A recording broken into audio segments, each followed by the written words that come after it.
Hey, it's Friday, which means we are back with another episode of the Mamas Podcast. In case you forgot, or maybe you just did not know, Mamas is an acronym that stands for Madison on Motherhood, Marriage, and Stuff. So glad to have you guys here. Usually, I have my podcast up by Friday morning so that you can listen to it while you're getting ready, maybe on your drive into work. But today, it's 11 a.m., and we are just now filming. It's okay. The goal was to have my podcast uploaded on Fridays. It is still Friday. I still have time. We're going to get it done. But I apologize if it's kind of thrown you off today. It's coming. It's coming. We're filming it right now. It'll be up soon. Cool. So, a couple of things before we get into our main topic today. One, I have realized how much all of this information, like how much we all are really, really similar. And I don't think a lot of us realize that because it's nerve wracking and scary sometimes to be open and vulnerable about our challenges and what's happening, especially when it comes to parenting. I don't really know why that is. I think we don't want to feel or look like bad parents, or everyone else makes it look so easy. And you're like, it just might be me. Like, I just have issues. I don't really know. I know for me specifically, there's been fear around just being a stepmom and not wanting to do anything wrong or say anything wrong. Like there's just extra fear in that I don't feel necessarily with my bio kids as a parent. So that's been interesting to navigate too. But with working with a couple of clients lately, I've come to realize that what we're talking about today is a very, very common thing that I'm talking and sharing a lot with clients because we like it's really important to know it because once you understand it and you can put these pieces together, it just helps give you peace and clarity. And from there, it's like, okay, this makes sense.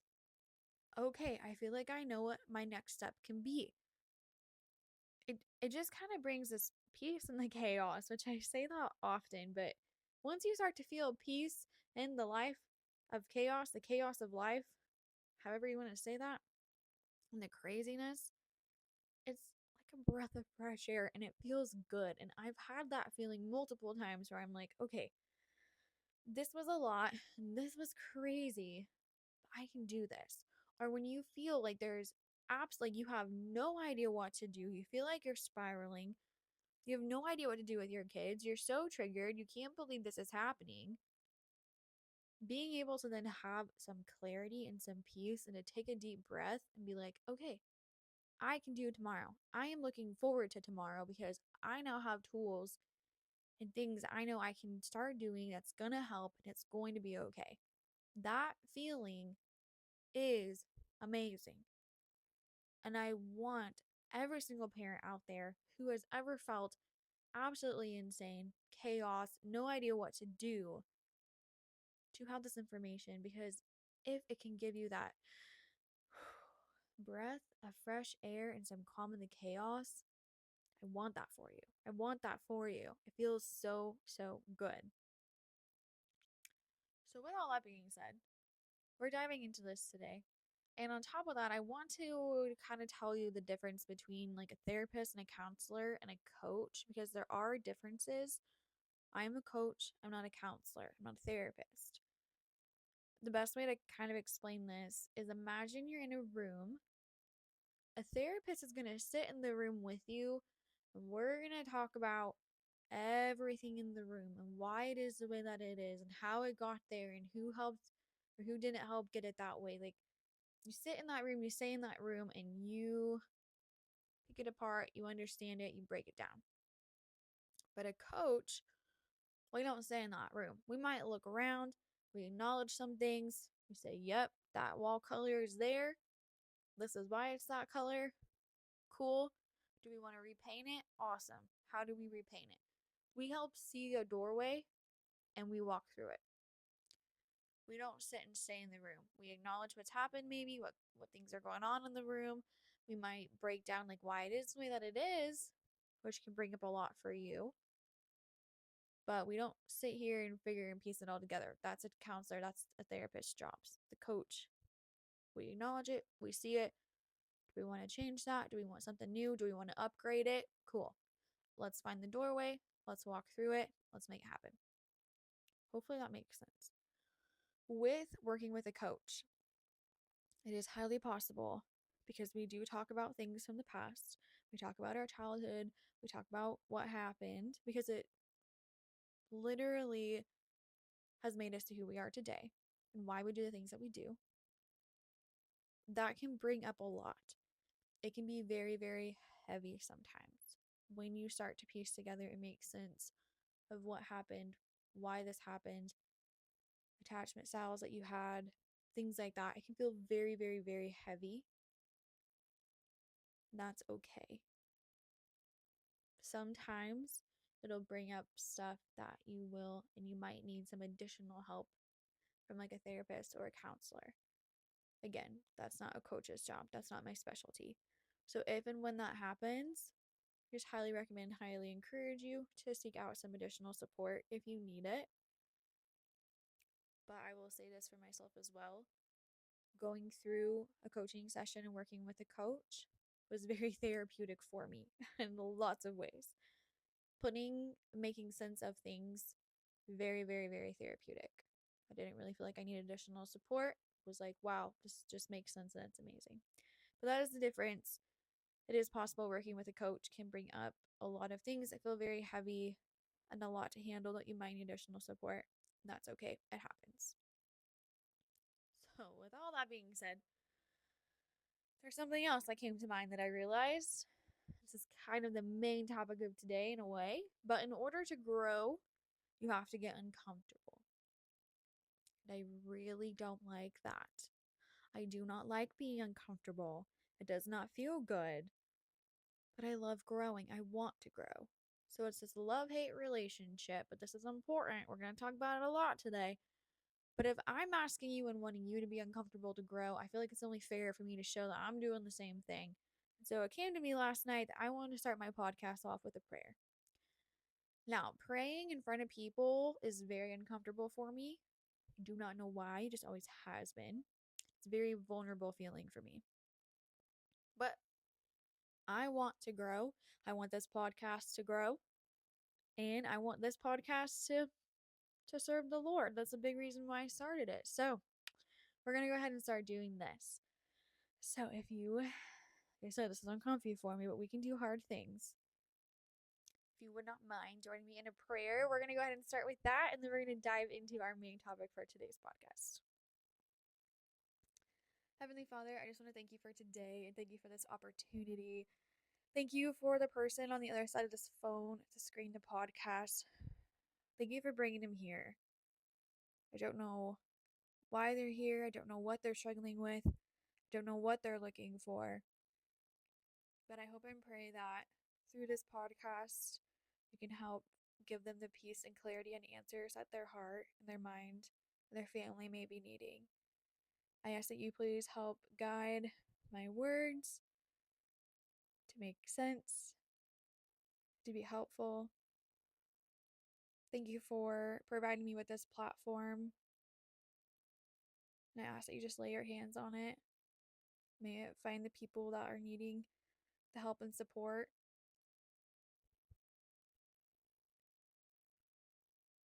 Thank you for loving us. Thank you for dying for us. Amen. Okay, short, sweet, and simple. Well, that was a little uncomfy, but it's okay. We can do hard things. All right, so let's go ahead and dive on in. Whew.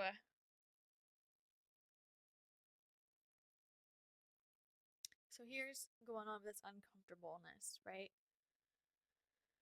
If you want to parent better, it's all on you. You can read every single parent book out there. You can watch every single video. You can do all of it. But you have to take action steps. You have to do the work. You have to show up. You have to get uncomfortable. in order to start seeing change and doing things differently. Nobody is going to come do that for you. Nobody is going to come make you do that. You have to do it for yourself.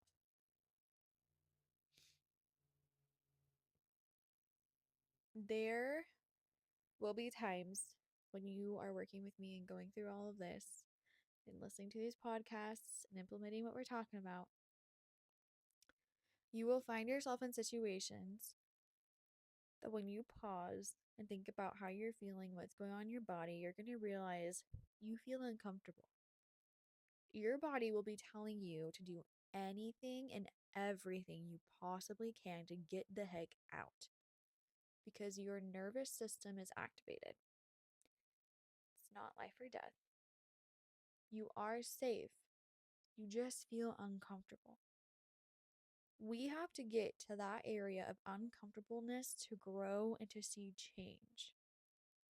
But what we really need is tools in our back pocket to pull out and to use in these moments. It is not easy. It takes work.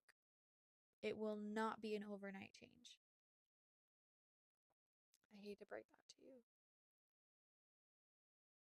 I'm jumping around my transcript a little bit here, but I feel like this is a good time to talk about this and hopefully put this into a good perspective. Imagine you have a house that needs some work. We can't just tear it all down and start over for whatever reason. We just can't, okay? Don't ask me why. We just can't. The foundation is good. The walls are there. The studs, it's good. We can work with it.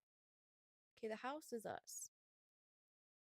The walls, the foundation, that's our childhood. That's our past. That's literally what created us to who we are today. Now we might want to go into this house and just change everything in every single room. Paint, tear down walls, new fixtures, new furniture, everything, okay? But you cannot do that overnight. You can't just be like, all right, we're working hard and it's going to be a brand new house tomorrow. That's just not logical. It's the same way when it comes to parenting.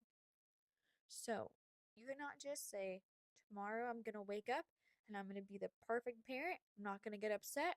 I'm not going to yell. I'm not going to feel full of rage. I'm not going to threaten. I'm not going to spank. I'm just going to, tomorrow's the day. It just doesn't work like that. There's research, brain science, there's stuff that goes behind it to support it. And maybe you've tried it before. It just doesn't work like that. It's the same way with the house, right? It just doesn't work like that. But what you can do is you can go into one room and focus on one thing, work on that. Change that, fix that, repaint it, replace it, whatever it may be. We can start in one room on one thing, and slowly, surely, we'll move on to the next. Sure, we can add a wall or tear down a wall. Sure, you can do that. Hopefully, this makes sense. That's how it is with parenting, okay? We have to take it little by little, piece by piece, and it's not just going to be an overnight fix. We are literally having to rewire our brain. We are having to retrain our body from what it's always known. This takes time, it takes work, and it is probably always going to take work. You have to choose to show up and to do better, to be better, to be present. You have to make that choice every single day. Yeah, it's exhausting. Yeah, it can be a lot. Yeah, some days we're just not going to hit that mark. Does that mean you're a horrible parent? No. That means you're human.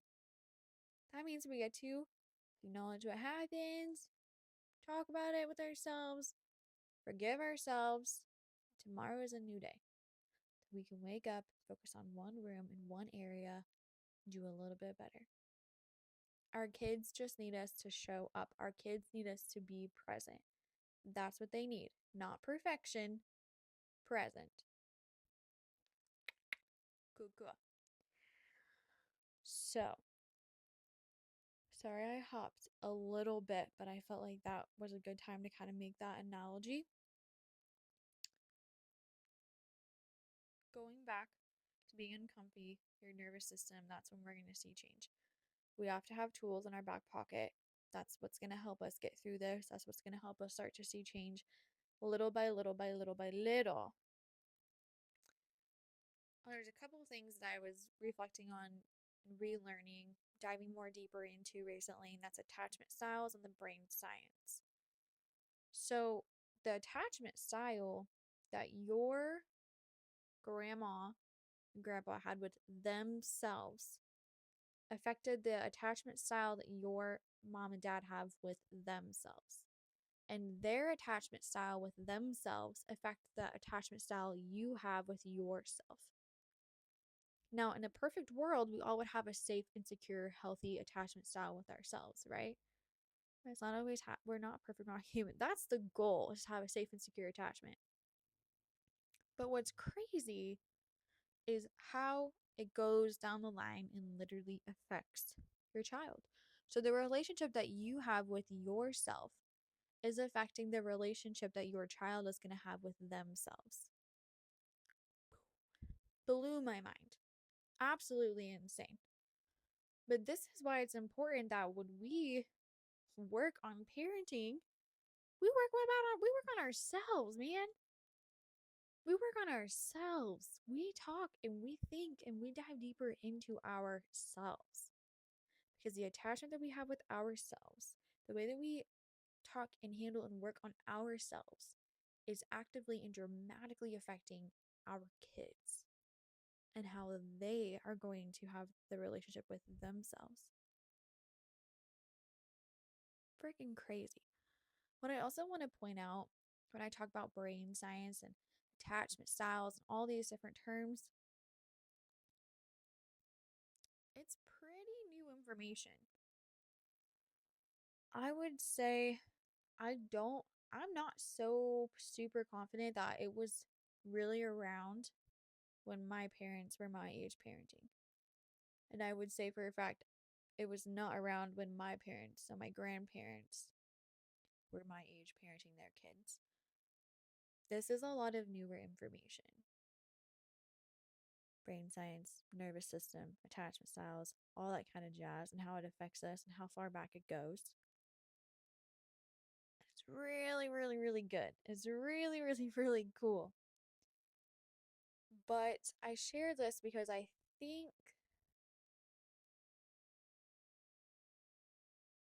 sometimes we have a lot of guilt as parents. Our kids are all grown. We might sit and think and wonder and reflect. But it's important to remember that we all are doing the best that we can with the information that we have at the time. There was a lot of information out there about parenting when my parents, my grandparents were parenting. And a lot of it is very, very, very different than what the parenting information is today.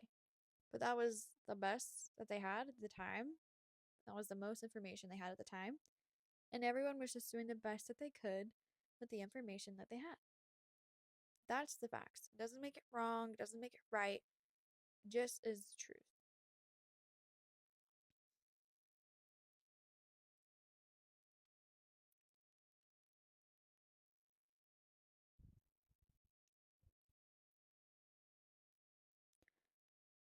So much of our childhood literally shapes us into who we are today.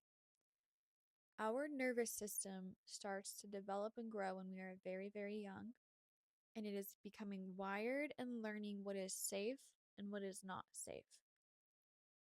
We are just trying to survive. We don't have as many natural instincts and survival instincts as other mammals and creatures, right? Like we need a lot of help when we are babies. But our brain and our nervous system are figuring out what is safe and what is not safe. So when we cry because we're hungry or we have a wet diaper, where we're hurt, where we're feeling scared and alone, our nervous system is figuring out, like, hey, if I need help, I'm not feeling safe, whatever it may be, is somebody going to come and help me? Is this safe? Is it not? And as humans, our bodies will do anything that we can to survive. So if a child learns from a young age that crying is not safe, we won't cry. Even when we're hurt or we're hungry, if our body has learned that crying creates an unsafe environment, I'm not going to cry. So everyone's nervous system and brain becomes wired differently. And our nervous system is created to literally help keep us alive. It's survival. It's where the fight, flight, flee, and fawn, right? Possibly have heard those before. That's our nervous system. It's when if we were to get chased by a bear, our nervous system becomes activated and we're going to do one of those four things to survive. We're going to do the best that we can, but it's our body's survival. Now, what happens is we will get into situations, especially as parents, where our nervous system becomes activated and we feel like we are being chased by a bear and this is life and death, but it's really not, right? We're uncomfortable, we're not unsafe. And when you start to work on yourself, when you start working with a parent coach, we get in uncomfortable situations. And you might feel your nervous system become activated. Heart might race, short breath might get short, might get antsy, might get fidgety, all the different signs that tell us, like, hey, we're feeling stressed out, cortisol is rising, our nervous system is activated. So we focus, we calm ourselves back down, but we get uncomfy. Sometimes these situations create uncomfiness, and it's okay. We have to teach ourselves to rewire and tell ourselves, like, hey, this is uncomfy, but I'm safe. There can be situations that are extremely triggering for us with our kids, but it's not our kids, it's deeper than that. It's the beliefs and the stories that we have with ourselves, and they come up when we have situations with our kids, and it all ties into what we knew growing up and how our nervous system is now wired.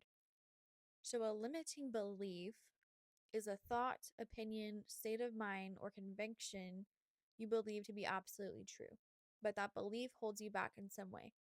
In essence, a limiting belief is a story you tell yourself to keep you in your comfort zone, and it prevents you from becoming who you are or meant to be. So, for an example, again, we have a lot of triggering moments with our kids, but it's not necessarily our kids that are triggering us, it's the moment and what's going on, the story we have behind it, and the limiting belief we have behind what's happening. So, for example, if you were always sent away or to your room and shut down when you had a big emotion, when your kids have a tantrum or have a really big emotion, it triggers you because you have a belief that big emotions are not okay. Big emotions are not safe. They're not welcome. It's not okay to have them. You shouldn't be around people when you have them. So, when our kids experience these big emotions and tantrums, it can be triggering for us. Our nervous system becomes activated. If you felt like you were good enough, that you were loved, that you were valued as a kid, when you did everything right, when you were the perfect little kid, then when your kids are making messes, being imperfect, just being children, doing things that they aren't supposed to do, it will be triggering for you because of how your brain and your nervous system are wired. It will be triggering. So it's not the fact that your kids are horrible kids, right? It's just this limiting belief in the story we have behind the action and what is currently going on in the situation.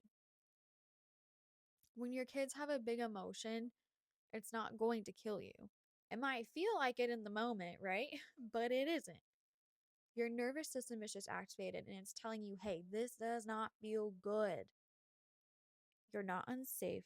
We're just uncomfortable. And these are the areas where the work will really start to take place because we're going to rewire ourselves and be like, hey, this is really uncomfortable, but I'm okay. I'm not going to die. This is just a hard moment. And then this will be tools that we can pull out of our back pocket to help calm our nervous system and things like that when we're feeling triggered so we can help bring ourselves back down. And there's a thing called a window of tolerance. So, in these moments where it's really triggering and it's really hard for us to be there and to be calm and to be present, like be cool, we work on our window of tolerance. So, for example, if your kid's having a tantrum and a big emotion is really, really, really triggering for you, our goal to have a safe and secure relationship with them is to be able to be calm in their craziness so they can borrow our calm and we can help them work through this because they need a regulated adult to help calm down. It's brain science, they need that. An unregulated adult cannot help an unregulated child. So, okay, how the heck do we become regulated and cool and calm in a situation where I feel like I'm being chased by a bear? You can't just say, tomorrow I'm going to do it. It doesn't work like that.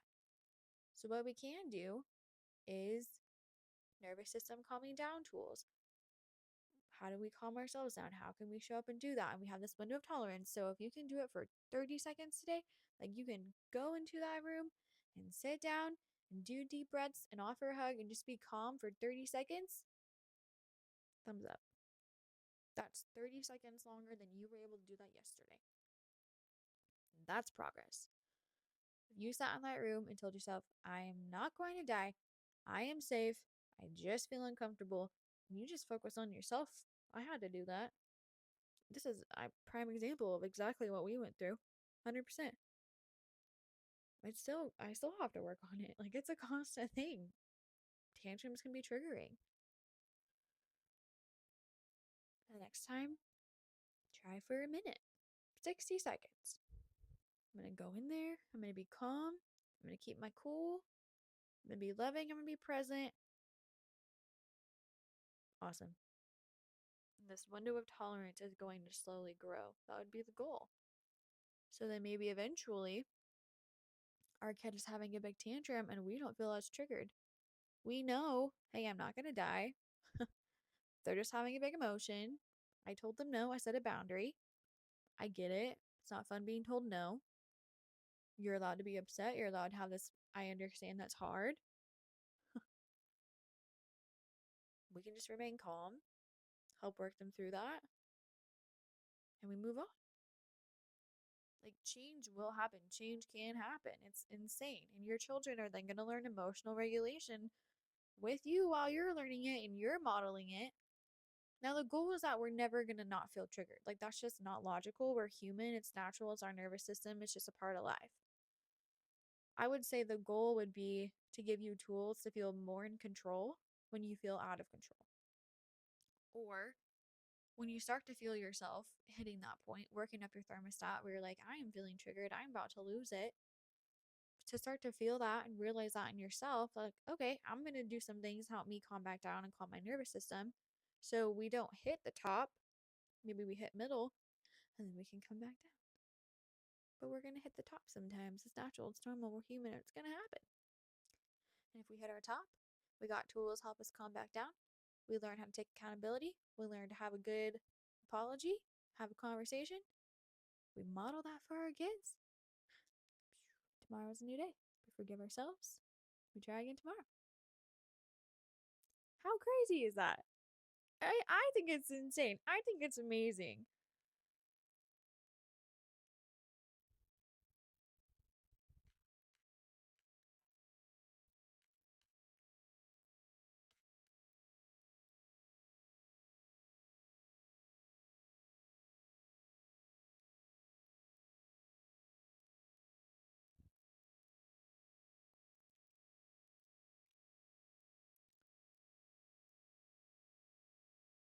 Now, I will be very honest and transparent with you. When it comes to nervous system calming down tools, this can be tricky. This is still a very kind of tricky area for me. It's not that complicated.